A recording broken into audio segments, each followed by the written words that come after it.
si fudud ayaad u kordhisan kartaa mobilkaga maskaxdiisa adigoo aanan dhibaato taas u fara badan mari doonin insha Allah. Haddaba si aad u kordhisato waxaad u baahan tahay program la yiraahdo 100GB oo aad kala soo degsan karto Play Store-ka iyo sidoo kale App Store-ka haddii aad iOS isticmaasho ama Android. Okay, hadda anaga Android ayaan isticmaalaynaa. Waxaan kala soo degaynaa Play Store-ka. Play Store-ka waxaan ku qori doonaa 100GB icon 100GB cloud drive from Tego ayaa lahaa.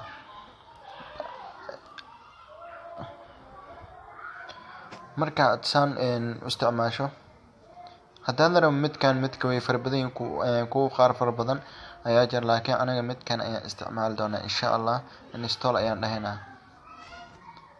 oo install gareynaya wax yar ayaan sugna insha Allah.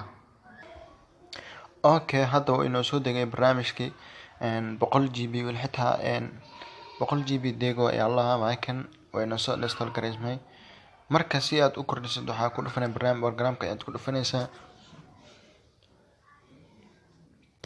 markaad ku dhufaso halkan wuxuu ku weydiin doonaa password ama Gmail ayuu ku weydiin doonaa.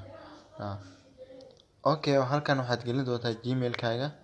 Ana tusaale ahaan midkayga asa isoo qoray wuxuu leeyahay do you want to log in as umarsocial11@gmail.com save the smart log. Okay, hadda si aad ku fahansiin waan gelin doonaa insha Allah umarsocial11@gmail.com. Okay, halkan waxaad gelin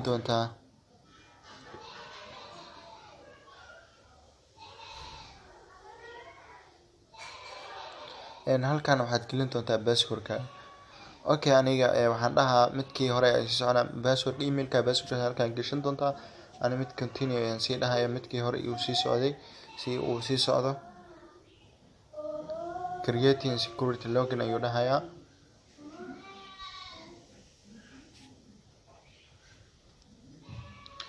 kan marka sidan ayuu ku dhaw uu ku sameysmay wixii aad programada halkan aad ku soo darsan kartaa faylasha oo kale.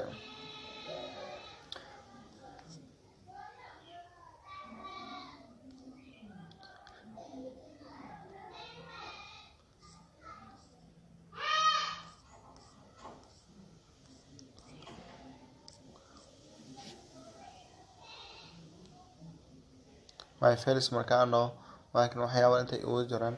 Okay, waad mahadsantihiin. Fadlan subscribe na share na